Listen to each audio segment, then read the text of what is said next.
मार्च 2026 या दिवशी आपल्या स्वामी महाराजांचा प्रगट दिन आहे बघा. तर प्रगट दिन आपण प्रत्येक स्वामी भक्तानं अगदी घरच्या घरी कसा साजरा करायचा.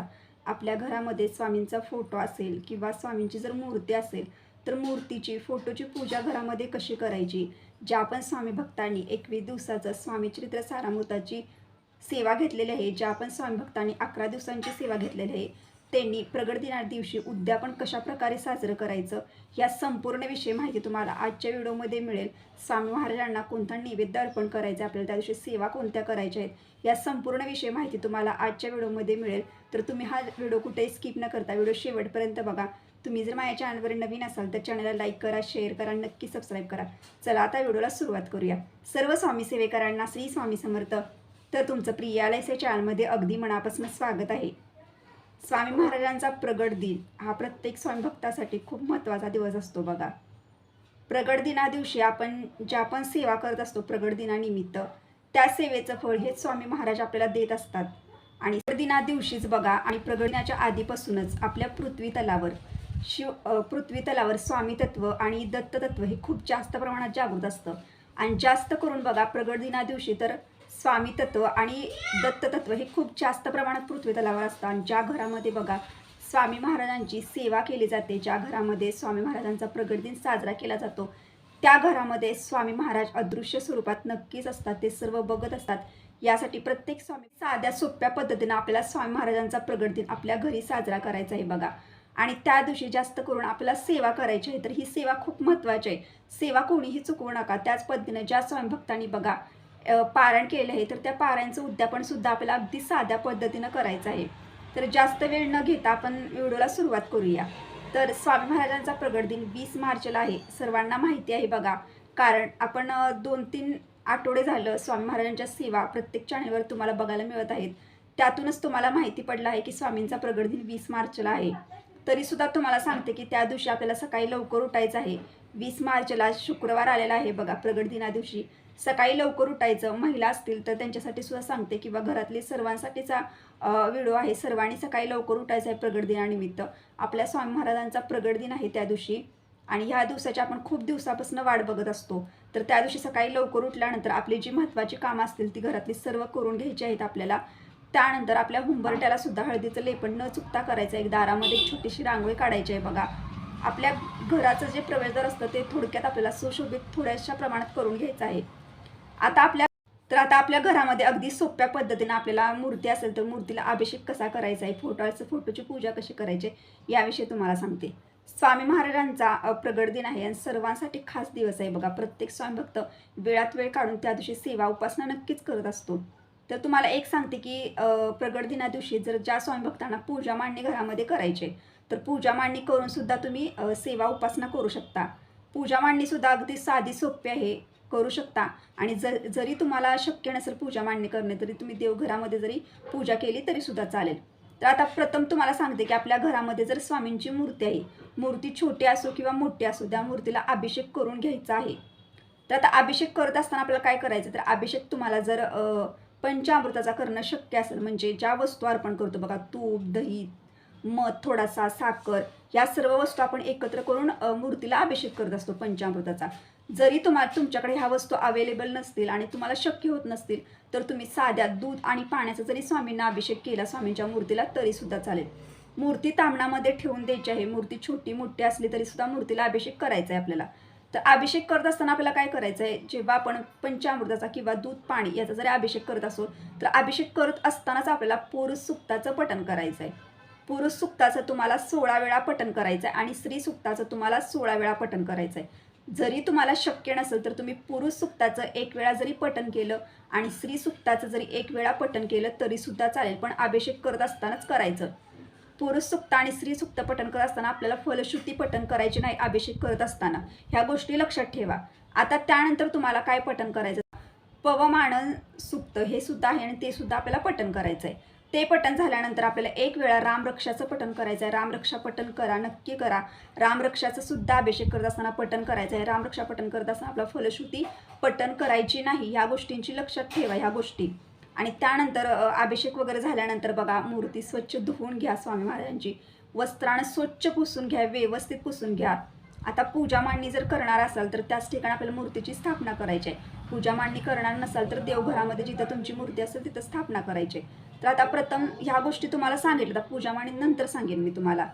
तर आता काय करायचं, तर फोटो जर असेल तर फोटो स्वच्छ पाण्याने पुसून घ्यायचा. फोटोला अष्टगंध लावायचा, स्वामींचं आवडतं ही नाथ तर मूर्तीला सुद्धा लावायचं आहे आणि फोटोला सुद्धा लावायचा आहे. त्यानंतर काय करायचं, सर्व देवांना अभिषेक करून घ्यायचा. देवघरामध्ये देवांची पूजा करून घ्यायची. आणि जर तुम्हाला पूजा मांडणी करायची तर सांगते, पूजा मांडणी करायच्या वेळेला काय करायचं, देवघराजवळच आपल्याला एक छोटासा तुमच्या घरामध्ये चौरंग असतो, तो चौरंग घ्यायचा. नसेल तर पाट असेल तर पाट घ्या. त्याच्यावरती पिवळ्या रंगाचं वस्त्र हंतरा. त्याच्या मध्यभागी स्वामी महाराजांची मूर्ती असेल तर मूर्ती ठेवून द्या. मूर्ती नसेल, फोटो असेल तर फोटो ठेवून द्या. त्यानंतर आपल्याला स्वामी महाराजांच्या उजव्या साईडलाच कलशाची स्थापना करायची. कलशाची स्थापना कशी करायची ह्याविषयी तुम्हाला सांगते. तुमच्या घरामध्ये एक तांब्या असतो बघा, म्हणजे पितळाचा एक छोटासा तांब्या असतो. तो तांब्या घ्यायचा, त्याच्यामध्ये स्वच्छ पाणी भरून घ्यायचं. त्याच्यामध्ये एक सुपारी टाकायचं, थोड्याशा अक्षर टाकायच्या, 1 रुपयाचं नाणं टाकायचं आणि त्यानंतर हळदी कुंकू घ्यायचं आणि त्यानंतर त्याला 5 साईडला 5 बोट हळदी कुंकाची ओढून घ्यायची. एक स्वस्तिक काढायचं मध्यभागी. त्यानंतर आपल्या घरामध्ये आंब्याची ढाळ असतील तर 5 आंब्याची ढाळ ठेवून द्यायची. त्याच्यावरती एक नारळ ठेवायचा. नारळाची शेंडी वरच्या साईडला करायची आणि स्वामी महाराजांच्या उजव्या साईडला थोड्याशा अक्षता ठेवायच्या पांढऱ्या कलरच्या, म्हणजेच तांदूळ ठेवायचे आणि त्या तांदळावरची कलश ठेवून द्यायचा. त्यानंतर आपल्या घरामध्ये जर गणपती बाप्पांची मूर्ती असणार तर त्या मूर्तीची सुद्धा स्थापना पूजेमध्ये करून घ्यायची आहे. दिवा आधीच लावायचा आहे. सांगण्यासाठी विसरले, पण दिवा आधी लावून आपल्याला पूजा मांडणी करायची असते. दिवा वगैरे लावायचा, धूप आरती लावायची. सर्व घरामध्ये फुलं जी तुमच्याकडे असतील ते अर्पण करा. पण शक्य होईल तेवढं तुम्हाला ह्या व्हिडिओमार्फत मी एक सांगते की स्वामी महाराजांचा प्रगट दिन आहे बघा, आणि मला असं वाटतं की ह्या वस्तू स्वामींना अर्पण करतो ना आपण त्या दिवशी, इतर वेळेला आपल्याला नाही शक्य होत, पण ह्या वस्तूंना आपल्याला अर्पण करणं शक्य होतं. ह्या जास्त किमतीमध्ये किंवा खर्चामध्ये सुद्धा आपण नाही पडू शकत. एक 5 ते 10 रुपयेमध्ये ह्या वस्तू येऊन जातात. तर त्या दिवशी ना स्वामी महाराजांच्या आवडीची फुलं स्वामींना अर्पण करा. नक्की अर्पण करा. तुम्ही मार्केटमध्ये जावा, तुम्हाला 10 ते 15 रुपयेपर्यंत ही फुलं मिळून जातील. सोनचाफा असू दे, झेंडूचं फूल असू दे किंवा पिवळा चाफा असू दे किंवा मोगऱ्याचं फूल असू दे, गुलाबाचं फूल असू दे, यापैकी एक वस्तू नक्की अर्पण करा स्वामी महाराजांना. त्यानंतर स्वामी महाराजांचा आवडीचा नैवेद्य सुद्धा बघा स्वामींना आज अर्पण करायचं आहे आपल्याला. तर आता आपल्या पूजा वगैरे मी तुम्हाला सर्व सांगितलं. दिवा धूप आरती लावा, घरामध्ये प्रसन्न वातावरण निर्माण करा. आता सकाळी आपल्याला पूजन वगैरे आपण सर्व करून घेतलं स्वामी महाराजांची. तर देवपूजा झाल्यानंतर आपल्या घरामध्ये जे साधं जेवण असेल बघा त्याचा नैवेद्य अर्पण करा. किंवा सकाळची वेळ आहे, थोडासा गोडाचा शिरा बनवला. शेवयाची खीर तर स्वामींना खूप आवडते बघा. शेवयाची खीर जरी बनवून तुम्ही नैवेद्य दाखवला किंवा तुमच्या घरामध्ये 1 ते 2-3 फळं जरी असतील बघा, चिक्कू, पेरू, सफरचंद, केळी हे जरी असतील आणि ह्याचा नैवेद्य जरी सकाळी पूजेमध्ये अर्पण केला तरी सुद्धा चालेल. आता बघा आपल्याला त्या दिवशी आरती सुद्धा करायची आहे. आता त्या दिवशी आपल्याला आरती कोणती करायची, तुम्हाला जी आरती शक्य होईल ती म्हणजे गणपतीची आरती करा आणि दत्त महाराजांची आरती सकाळी करून घ्या आणि त्यानंतर फळाचा किंवा जे तुम्ही गोड बनवलं त्याचा नैवेद्य अर्पण करा. आता त्या दिवशी उद्यापन पण येत आहे आणि आपल्याला जेवणाचा नैवेद्य पण अर्पण करायचं. तर आपल्याला जर 12च्या आधी जर तुम्हाला जेवणाचा नैवेद्य अर्पण करणं शक्य असेल तर नक्कीच करा. नसेल 12च्याच झालं तर तुम्ही 1-1.5 वाजता जरी स्वामींना नैवेद्य अर्पण केला तरी सुद्धा चालू शकतं. तर आता पहिल्यांदा तुम्हाला एक सांगते की त्या दिवशी उद्यापन करणाऱ्यांनी काय करायचं आणि त्या दिवशी आपल्याला सेवासुद्धा करायच्या आहेत. सेवा अजिबात चुकवायच्या नाहीत. तर उद्यापन जे करणार आहेत म्हणजे स्वामी चरित्र सारामृताचं 21 दिवसाचं 21 दिवसाच्या पारायणचं उद्यापन किंवा 11 दिवसाच्या पारायणचं उद्यापन त्या दिवशी आलेलं आहे प्रगट दिना दिवशी. एक दिवशी काय करायचं, तर उद्यापना दिवशी आपल्याला काय करायचं, जेवण बनवायचं उद्यापना दिवशी. तर तुम्हाला जर पुरणपोळीचं जेवण करणं शक्य असेल तर नक्की करा, कारण स्वामींना सुद्धा पुरणपोळी आवडते. जर नसेल शक्य पुरणपोळीचं करणं तर साधं चपाती बनवा किंवा भाजीमध्ये तुम्हाला सांगते की त्या दिवशी घेवड्या शेंगाच्या भाजीचा समावेश नक्की करा. स्वामींचा प्रगट दिन आहे, तुम्ही उद्यापन सुद्धा करणार आहात म्हटल्यानंतर तुमच्या घरामध्ये जर साधी चपाती भाजी जर तुम्ही बनवणार असाल तर त्या भाजीमध्ये तुम्हाला घेवड्याच्या शेंगांची भाजी घ्यायचीच आहे. नक्की घ्या. आता बाजारामध्ये जास्त किंमतसुद्धा नसते बघा, एक 10, 15, 20 रुपयेपर्यंत तुम्हाला घेवड्याच्या शेंगा मिळून जातील आणि आपण घरामध्ये ती भाजी बनवू शकता. मी तुम्हाला जास्त खर्चासुद्धा पाडत नाही, पण घेवड्या शेंगाची भाजी नक्की घ्या नैवेद्यामध्ये. तर घेवड्या शेंगाची भाजी करा, चपाती बनवा, वरण बनवू शकता तुम्ही, भात बनवू शकता आणि त्याच्यानंतर तुम्हाला जर शक्य असेल तर कांदे भजीसुद्धा बनवा. आता तुम्हाला सांगते की स्वामी महाराजांना पदार्थ कोणते आवडतात तर त्यातला एखादा पदार्थ तुम्ही घेऊ शकता. तुम्हाला जर शक्य असेल तर घेऊ शकता मी सांगते, पण त्यातनं पण मी तुम्हाला पदार्थ सांगते. स्वामी महाराजांना शेवयाची खीरसुद्धा खूप आवडते बघा, घेवड्याची भाजीसुद्धा आवडते, कांदा भजीसुद्धा आवडतात, बेसनाचे लाडू बेसनाचे लाडू पण आवडतात, मसाले दूध सुद्धा आवडते. तर तुम्हाला ह्यापैकी जर एक जरी पदार्थ घेणं शक्य असेल ना नैवेद्यामध्ये, तरी सुद्धा घ्या प्रगट दिनानिमित्त. आता ते सर्व नैवेद्य बनवायचा. नैवेद्य बनवल्यानंतर बघा, तुम्हाला हे जर 12च्यात करणं जर शक्य असेल तर 12च्यात नैवेद्य वगैरे दाखवणं तर शक्य असेल तर काय करा, 10:30ची आरती करा, नैवेद्य स्वामींना सर्व अर्पण करा आणि त्यानंतर तुमचे उद्यापन म्हणजे उद्यापनाची सांगता पण करून घ्या तुम्ही. तर तुम्हाला 12पर्यंत जर करणं शक्य नसेल तर तुम्ही सकाळी आरती वगैरे केली, मगाशी तुम्हाला मी सांगितलं केल्यानंतर दुपारी 1:30-2च्या दरम्यान जरी 1-1:30च्या दरम्यान जरी नैवेद्य बनवून झाला तर स्वामी महाराजांना नैवेद्य अर्पण करा. आणि त्यानंतर काय करा, नैवेद्य वगैरे करत असताना तुम्हाला सांगते की जे ताट आपण स्वामींच्या नैवेद्यासाठी भरतो म्हणजे बनवत असतो, ते ताट आपण एखादी व्यक्ती जेव्हा घरी जेवणासाठी येते बघा, तसंच ताट पूर्ण भरून घ्यायचं. 2 पोळ्या घ्यायच्या, व्यवस्थित भाजी घ्यायची, आमटी घ्यायची, वरण घ्यायचं, भात घ्यायचं, व्यवस्थित ताट गच्च भरायचं आणि नैवेद्य भरून घ्यायचा.